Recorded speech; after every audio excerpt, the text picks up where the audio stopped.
Good morning, everybody. How are we today? I was about to go and do a blitz clean. Sometimes the ADHD brain just goes, do you know what I'm going to do today? Clean the entire house. Yeah, when I get that urge, it's like, let's just get it done. So before I do that, I was just going to enjoy my coffee. I have some musical projects that I need to be getting on with. And in my brain, I've kind of got a timeline of things that are happening in terms of music and music videos. And normally I'm bashing things out, chucking out albums.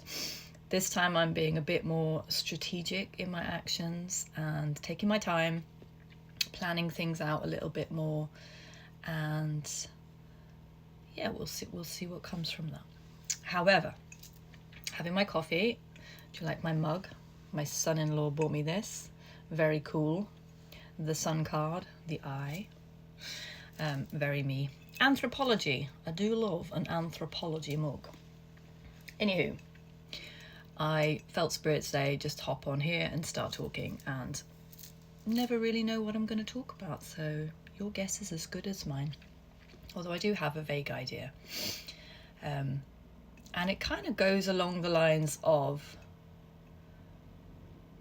my name. My name means a 3-strand cord.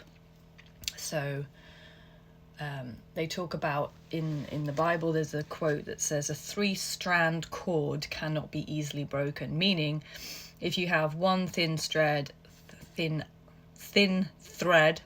and then you add another thin thread and you add another thin thread and you braid it all together, it's going to be far stronger than just the original individual thread. And my name means to bind, and there's a lot of messages that have come to me about my name. And I used to never go by my full birth given name. I always used to shorten it, I have multiple names, I've said this before. People would call me Bex or Betty or Boodles or Baxter or whatever, Becky. But one day Spirit said to me, it was actually a prophet came and she asked me my name and I said Bex, and she went, no, what was your God-given name? And so I said Rebecca, and she said, yes, God's given you that name, divine, however you want to articulate or label. God's given you that name for a reason, and the world is going to know that name, Rebecca. And I was a bit like, what?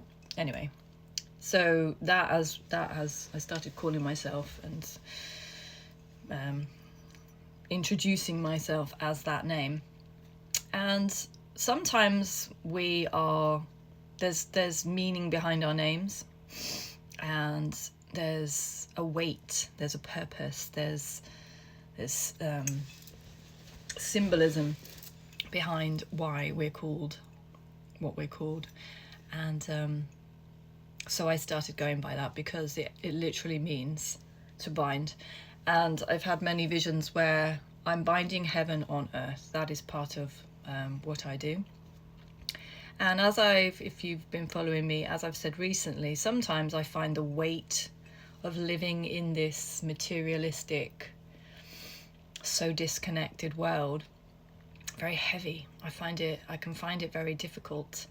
Having experienced and regularly experiencing like spirituality, it can be a very contrasting feeling to live in a weighted body that is so disconnected from source.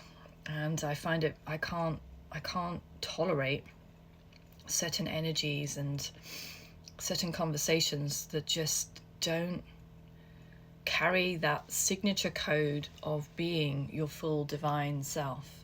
And recently I went on a run, and it was just beautiful. There was like the blossom trees, the sun was shining through. I felt like I was in a movie, and I was thinking, this is like the Garden of Eden. It's just so beautiful.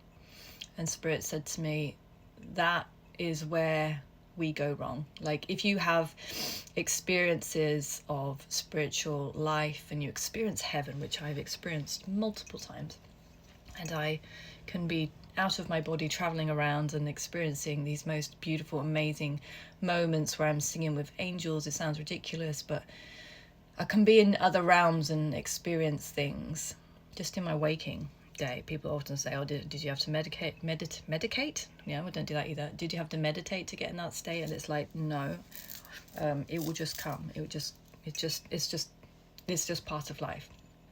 And so then the contrast between that sometimes and then the heaviness of this world, and the more I look at the world, the harder it seems to get, because the contrast is becoming like more and more highlighted.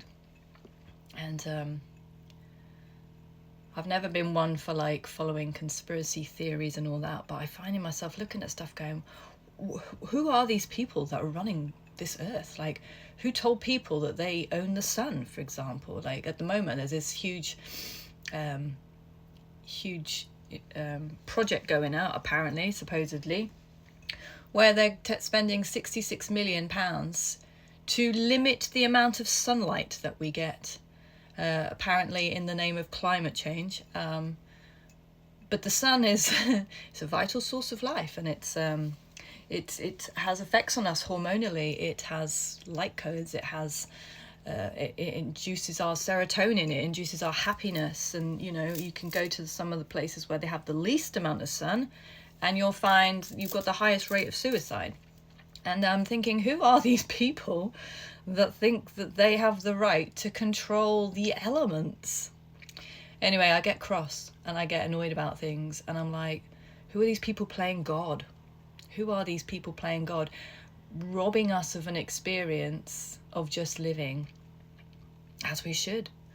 And anyway, Spirit on this run said to me, the problems exist because you see it as a separation. You see Eden, you see heaven as something that isn't already here, that it's separate from here, in the same way that people believe that your spirituality is separate from your physicality, and it's not. It's all encompassing.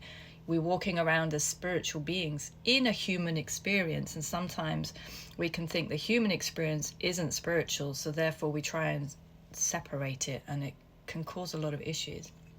And as I was running, Spirit said to me, people that it's a form of escapism even sometimes in spiritual circles, that they reach this higher nirvana or this bliss state, but then you've got to come and live your life. You've got to live every day. You've got to find the divine in every small thing, like your cup of coffee in the morning, or a conversation, or holding your children, or writing your songs, whatever. You've got to bring that into your experience. You've got to make that 3-strand cord. You've got to bring the Spirit into your everyday walking experience. And as I say, Spirit was like, Eden is not absent of earth. It's just what you choose to put your attention to. And if you believe it's not here, then that will be your reality. If you believe that you are a walking weight of bringing that essence of Eden, of heaven, everywhere you go, then that will be your experience.